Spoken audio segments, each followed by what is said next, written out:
ስለዚህ ይሄን ያገኘነውን $10 ወይ $100,000 ፖይንት በምን መንገድ ነው ዊዝድሮ የምናደርገው የሚለው የኢትዮጵያ ንግድ ባንክና ቴሌ ብርን በመጠቀም $10 ካለን ሰዓት ጀምሮ ምን ማድረግ እንችላለን? ዊዝድሮ ማድረግ እንችላለን።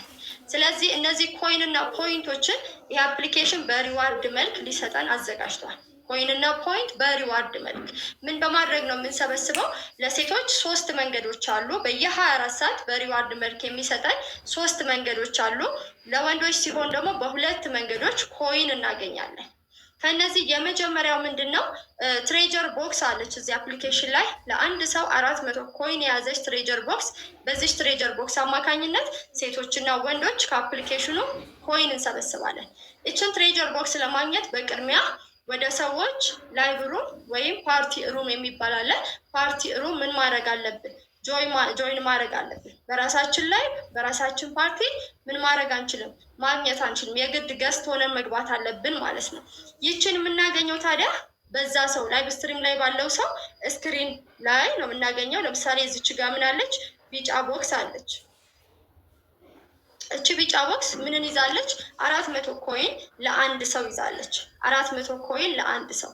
ይሄንን 400 ኮይን በቀን ውስጥ 10 ጊዜ 40 በማድረግ ነው የምትሰጠን። 10 ጊዜ 40 በማድረግ በቀን ውስጥ ለ10 ጊዜ ነው የምትሰጠን። ይሄ አንድ ቀን ወይም ይሄ 24 ሰዓት የኮኮ በራሱ አቆጣጠር አለው። ለምሳሌ ኢትዮጵያ ላለን ሰዎች ከምሽቱ 1 ሰዓት እስከ ምሽቱ 1 ሰዓት ነው የኮኮ 24 ሰዓት። ሌላ ሀገር ያላችሁ ደግሞ በራሳችሁ ሰዓት መቁጠር ትችላላችሁ። ኢትዮጵያ ላለን ግን በኢትዮጵያ ከምሽቱ 1 ሰዓት እስከ ምሽቱ 1 ሰዓት ነው። በዚህ 24 ሰዓት ጊዜ ውስጥ ነው ከዚህ ትሬጀር ቦክስ ምን እናገኛለን? 400 ኮይን 10 ጊዜ ነው የሚሰጠን። ይሄንን 400 ኮይን 40 አድርጎ ነው የሚሰጠን። 40 ለመቀበል ግን ምን መሆን አለብን? ስትሮንግ የሆነ ኔትወርክ ሊኖረን ይገባል። ኔትወርካችን ዊክ ከሆነ በአንድ ዙር 5 ነው የሚሰጠን። በአጠቃላይ የሚሰጠን ስንት ጊዜ ነው? 10 ጊዜ ነው። 5ም ሰጠን 40ም ሰጠን። በ24 ሰዓት ውስጥ ለ10 ጊዜ ብቻ ነው የምንቀበለው። ከ10 ጊዜ በኋላ 24 ሰዓቱ ቀይሮ ከእንደገና እስክናገኛት ትሬጀር ቦክሷን አናያትም ማለት ነው።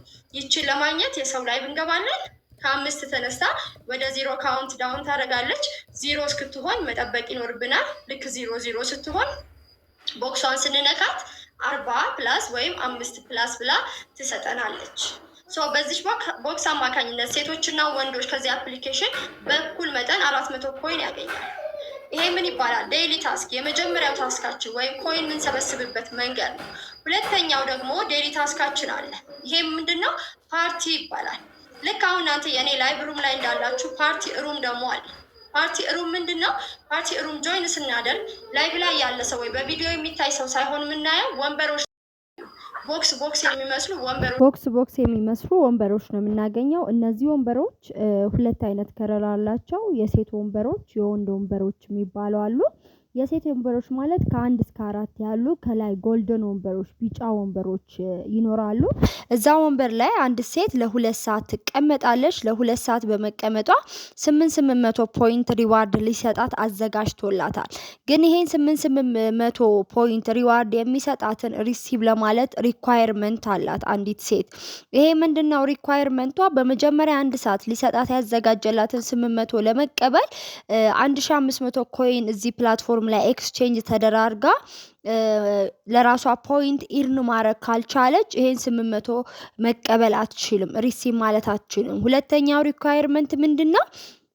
አንዲት ሴት እዚህ ፕላትፎርም ላይ ገና እንደመጣት 10,000 ፖይንት ነው የሚከፈላት። በላይ 10,000 ፖይንት በሚከፈላበት ሰዓት ሁለተኛውን 800 ሪሲቭ ማለት ትችላለች። ግን ወደ ኦርዲነሪ ሆስት ሪዋርድ ወደ 1000 ከወረደች በዛ ሰዓት ሪሲቭ ማለት አትችልም። ስለዚህ ከኦርዲነሪ ሆስት ሪዋርድ ወደ 3000 በሚኒመም ወደ 3000 ሃወርሊ ዌጇን ማሳደግ አለባት። ለዛ ደግሞ ኮይን ያስፈልጋታል። ኮይኗን በማንቀሳቀስ ማለት ነው። ሪኳየርመንቱን አሟላን ሪሲቭ የምንልበት ቦታ ደግሞ አለ።